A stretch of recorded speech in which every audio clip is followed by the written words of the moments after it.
ধন্যবাদ সবাইকে।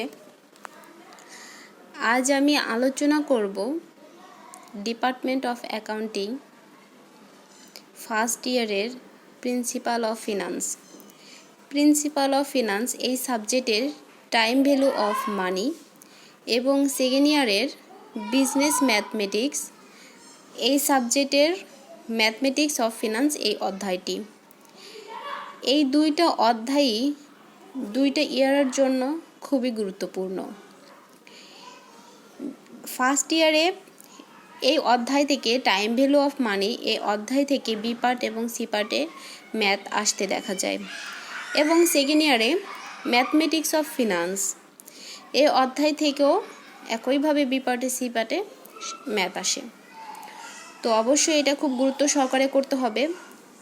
অনেকের কাছে এই অধ্যায়টা অনেক হার্ড লাগে, তার একটা কারণ হলো এখানে অনেক সূত্র প্রয়োগ করতে হয়।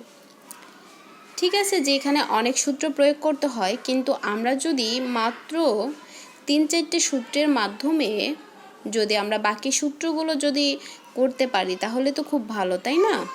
তো দেখে নেই আমরা এই অধ্যায়টি।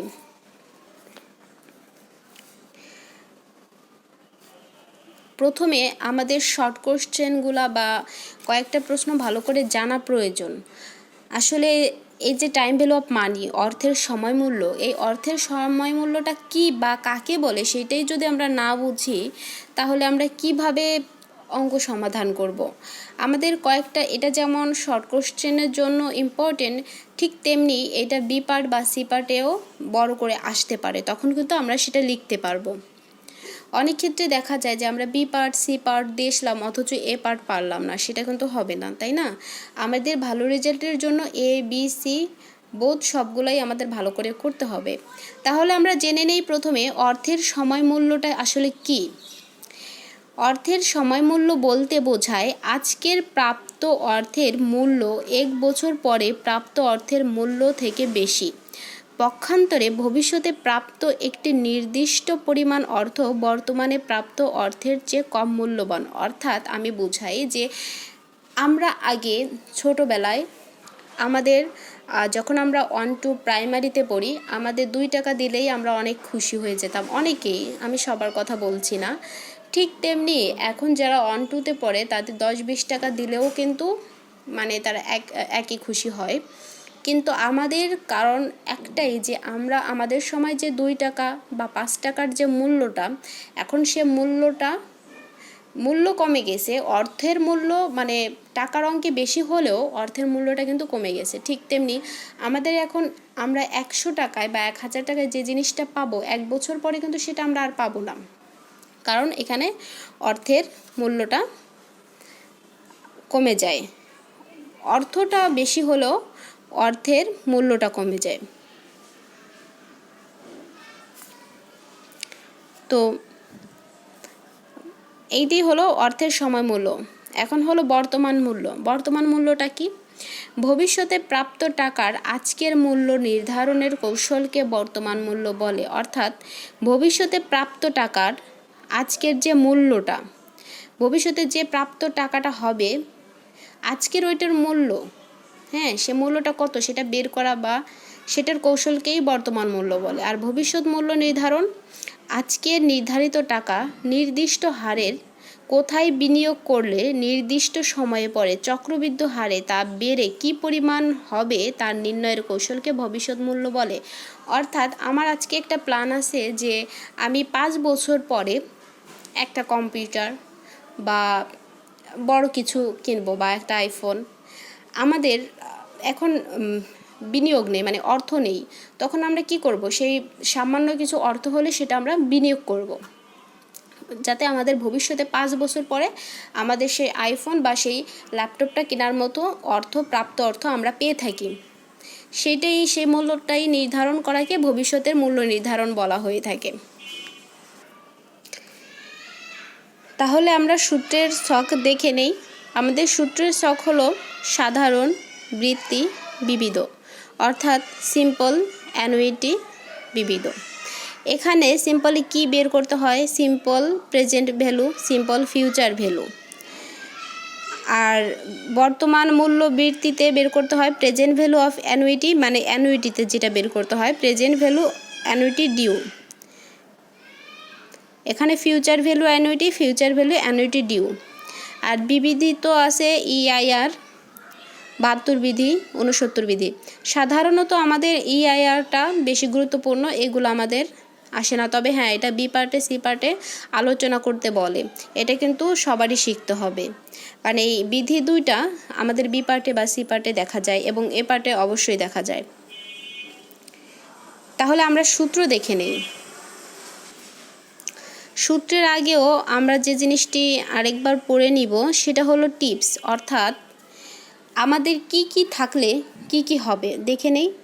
প্রশ্নে সরল সুদ অথবা চক্রবৃদ্ধি সুদ সম্পর্কে কোনো নির্দেশ না থাকলে সমস্যা সমাধানের ক্ষেত্রে চক্রবৃদ্ধি সুদের মাধ্যমে সমস্যার সমাধান করতে হবে। দ্বিতীয়ত আছে ইচ ইয়ার, এটা কিন্তু খুব, যে 2 নাম্বার, এটা কিন্তু খুব গুরুত্বপূর্ণ। Each year, per year, every year, annual payment, equal payment, equal instalment শব্দগুলো থাকলে আমাদের অ্যানুইটির ফর্মুলায় করতে হবে। আমরা অনেকে সূত্র মনে আছে, সবই জানি, কিন্তু আমাদের কোন ফর্মুলায় করতে হবে, আসলে এটা অ্যানুইটি কিনা আমরা বুঝি না।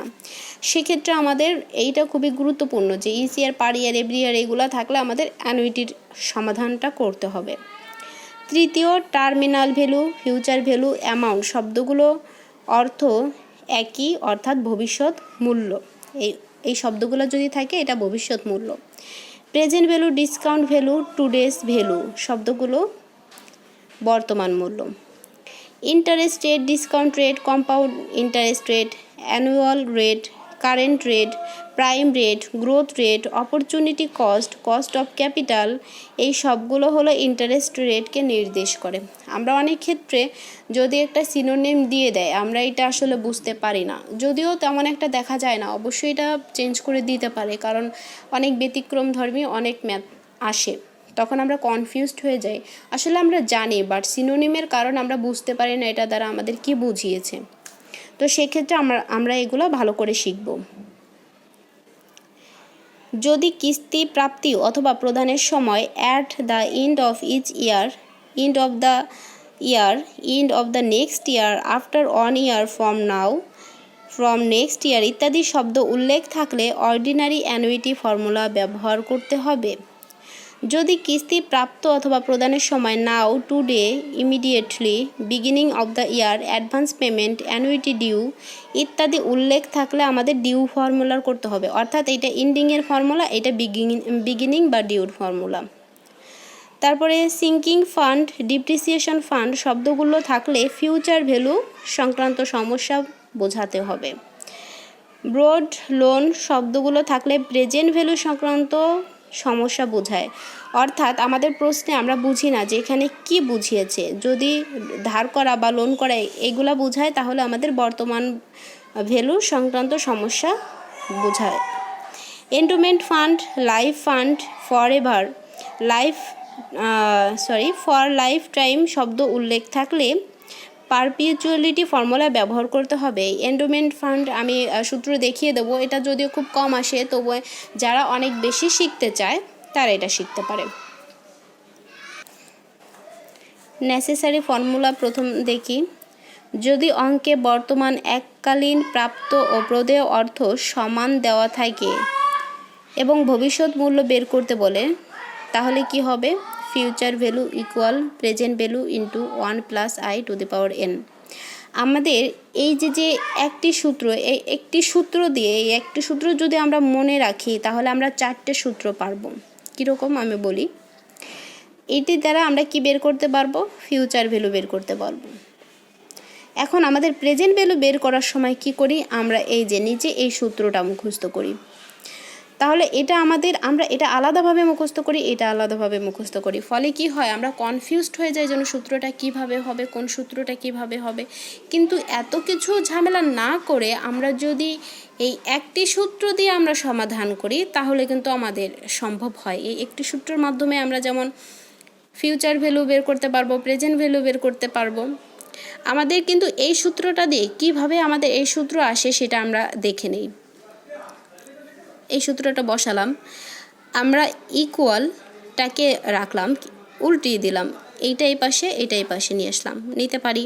ওকে, এখন যেহেতু এইখানে কিছু নাই, অর্থাৎ এখানে কোনো কিছু না থাকে আর যদি ফার্স্ট ব্র্যাকেট থাকে তাহলে আমরা বুঝি ওটা কি ইনটু, গুণ বোঝায়। আমরা জানি এই পাশে যোগ থাকলে এই পাশে গেলে বিয়োগ, এই পাশে বিয়োগ, এই পাশে থাকলে যোগ, এখানে গুণ, এই পাশে গেলে ভাগ, এই পাশে ভাগ, এই পাশে আসলে গুণ। ঠিক তেমনি আমরা তাহলে এই প্রেজেন্ট ভ্যালুটা রাখলাম, ফিউচার ভ্যালু উপরে থাকলো, যেহেতু এখানে গুণ আছে তাহলে এখানে গেলে কি হয়ে যাবে, ভাগ হয়ে যাবে। তাহলে আমরা ভাগ দিলাম, তাহলে কি সহজেই কিন্তু আমরা বুঝতে পারলাম যে এই একটি সূত্র দিয়ে আমরা এইখানে চলে আসলাম। কিন্তু আমরা কি করি, দুইটা দুইভাবেই আমরা মুখস্থ করি বিধায় আমরা বুঝতে পারি না। কিন্তু আমরা যদি এত কিছু প্রয়োজন নাই, যদি শুধুমাত্র এই একটা সূত্র দিয়ে করি এবং অঙ্ক সমাধানের সময় আমরা এইভাবেই ম্যাথ সমাধান করি তাহলেও হবে। তবে যদি কেউ চায় তাহলে এইভাবে সূত্রটা মুখস্থ করতে পারে, যার যেভাবে সুবিধা হয়। এখন আমরা আসি, যদি মাসিক, বাৎসরিক, ত্রৈমাসিক অর্থাৎ এর কথা আসলে আমরা কি করব। তখন কি করি, আমরা আবার দুইটা সূত্র মুখস্থ করতে হয়, ফিউচার ভ্যালুর জন্য, প্রেজেন্ট ভ্যালুর জন্য। কতটা ডিফিকাল্ট হয় তাদের জন্য যে চারটা সূত্র মুখস্থ এখানেই। কিন্তু এখানে কিন্তু আমরা জাস্ট এই একটা সূত্র দিয়েই আমরা চারটা সূত্র করতে পারি। আমরা জানি যে মাসিক, বাৎসরিক, ত্রৈমাসিক এইগুলো যদি উল্লেখ থাকে তাহলে আমরা সূত্রের এর ব্যবহার করতে হবে। কিসের? এর ব্যবহার করতে হবে। ওকে, তো আমরা জেনে গেলাম যদি মাসিক, বাৎসরিক, ত্রৈমাসিক এইগুলোর কোনো উল্লেখ থাকে আমরা এর ব্যবহার করব। ঠিক আছে, এখন এর ব্যবহার কিভাবে করব? আমাদের এই জিনিসটা মনে রাখতে হবে, এর ব্যবহার যখন আসবে আয়ের সাথে ভাগ, এর সাথে গুণ। অর্থাৎ এই যে সূত্রটা এখানে আয় কোথায় আছে, এই যে এই আয়ের সাথে ভাগ, এই এর সাথে গুণ। দেখে নেই এই সূত্রটির মাধ্যমে, এই যে আয়ের সাথে ভাগ, এর সাথে গুণ।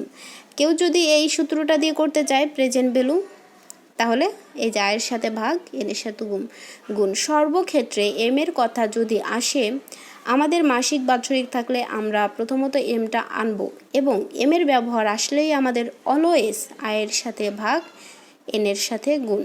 ওকে, তাহলে কিন্তু আমরা এই একটি সূত্রের মাধ্যমে আমরা চারটি সূত্র শিখলাম। এখন আমরা দেখি অ্যানুইটির সূত্র। প্রথম আমরা জেনে নেই অ্যানুইটি কাকে বলে। অ্যানুইটিস বার্ষিক বৃত্তি বা বার্ষিকী। যদি কোনো নির্দিষ্ট মেয়াদকালীন অথবা স্কিমে প্রতি বছর একটি নির্দিষ্ট পরিমাণ অর্থ জমা দিয়ে একটি নির্দিষ্ট মেয়াদ শেষে 2 অথবা 5 অথবা 10 বছর ইত্যাদি জমাকৃত মূল অর্থ এবং তার উপর প্রাপ্ত চক্রবৃদ্ধি সুদের সুদ সমুদয় প্রাপ্তিকে বলা হয় অ্যানুইটিস বা বার্ষিক বৃত্তি। অর্থাৎ আজ আমি 5 বছর বা 10 বছর মেয়াদে কোনো অর্থ কোনো ব্যাংকে অথবা যে কোনো একটা প্রতিষ্ঠানে জমা রাখবো। জমা রাখার ফলে আমাদের যে এই 5 বছর বা 10 বছর যে অর্থটা রাখবো, সে অর্থটা কিন্তু অনেক অ্যামাউন্ট হয়ে যাবে। যদি প্রতি বছর বা মাসিক ভিত্তিতে যেভাবেই রাখি না কেন, অনেক অর্থ বছরে রাখলে কিন্তু আমাদের অনেক অর্থ হবে। সেই অর্থের কিন্তু আমাদের একটা সুদ দেয়। সেই ব্যাংকে রাখি বা কোনো প্রতিষ্ঠানে রাখি আমাদের সুদ দেবে, সেই সুদ এবং সেই আসল মিলিয়ে হবে আমাদের অ্যানুইটিস বা বার্ষিক বৃত্তি। আমরা যদি প্রত্যেকটা জিনিস ভালো করে বুঝি, আমাদের মুখস্থ করতে হবে না, কারণ আমাদের মুখস্থ করলে সেটা বেশি দিন মনে থাকে না। বাট আমরা যদি সেটা বুঝে করি তাহলে এটা আমাদের সার্বক্ষণিকভাবে সব দিন মনে থাকবে, অনেকটা দিনে মনে থাকবে। ওকে, অ্যানুইটির ফর্মুলা আমরা দেখে নেই। অ্যানুইটিতে আবারও সেম, আমাদের বর্তমান ভ্যালু বের করতে হবে, ফিউচার ভ্যালু বা ভবিষ্যৎ ভ্যালু বের করতে হবে। এখন আমরা দেখে নেই, প্রথমে বর্তমান মূল্য যদি বের করতে বলে তাহলে কি প্রেজেন্ট ভ্যালু, এটা যে দিতে হবে এমনটা না, এটি দ্বারা আমরা বুঝিয়েছি অ্যানুইটি। এটা যদি কেউ না দেয় তাহলে হবে যে এটার জন্য আরেকটা টেনশান, এটা কি, এটার মূল্য কি, এটা কোথা থেকে আনবো, না, কোনো প্রয়োজন নেই, এটা না দিলেও হবে। এটা দ্বারা আমরা বুঝিয়েছি অ্যানুইটি। তাহলে প্রেজেন্ট ভ্যালু ইকুয়াল এ ভাগ আই, সেকেন্ড ব্র্যাকেট 1 মাইনাস 1 ভাগ 1 plus I to the power n। এটা হলো আমাদের ইন্ডিংয়ের ফর্মুলা। কিসের? ইন্ডিংয়ের।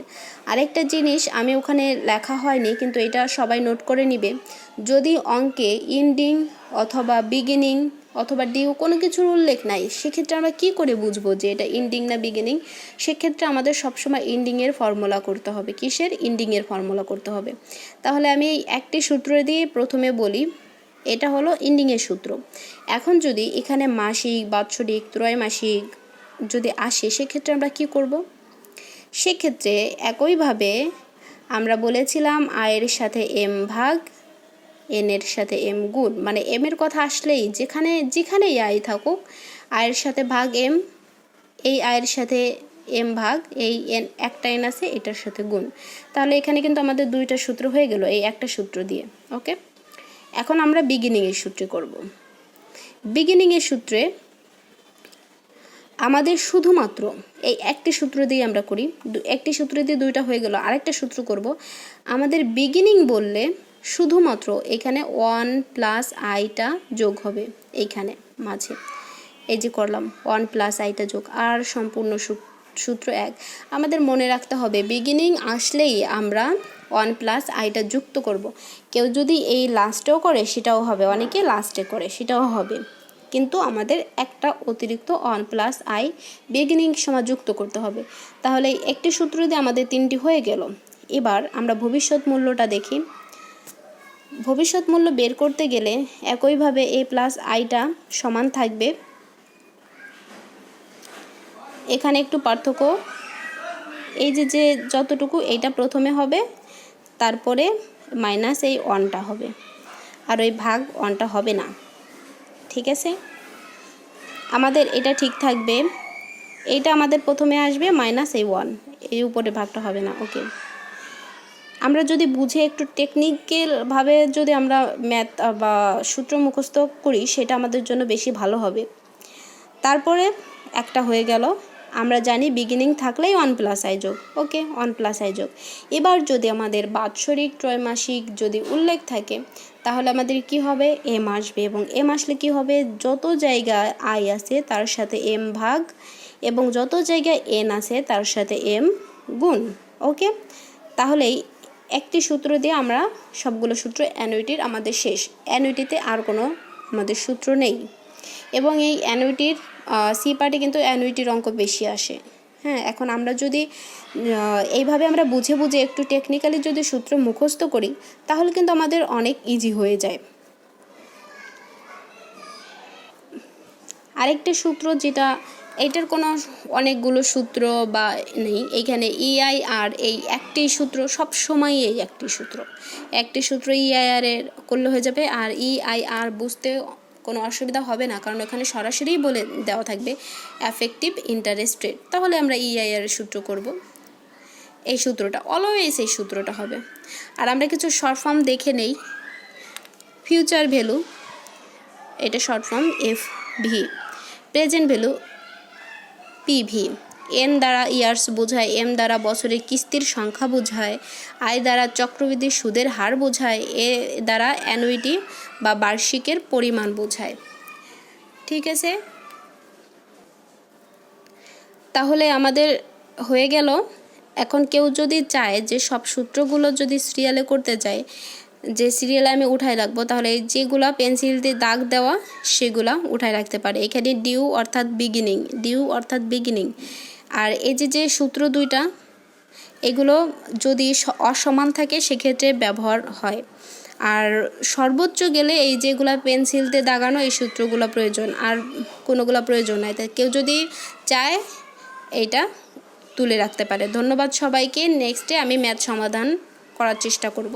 ধন্যবাদ সবাইকে, এবং এটা অবশ্যই যদি ভালো লাগে তাহলে বন্ধুদেরও শেয়ার করে দিবে, এবং অবশ্যই সাবস্ক্রাইব করবে। ধন্যবাদ।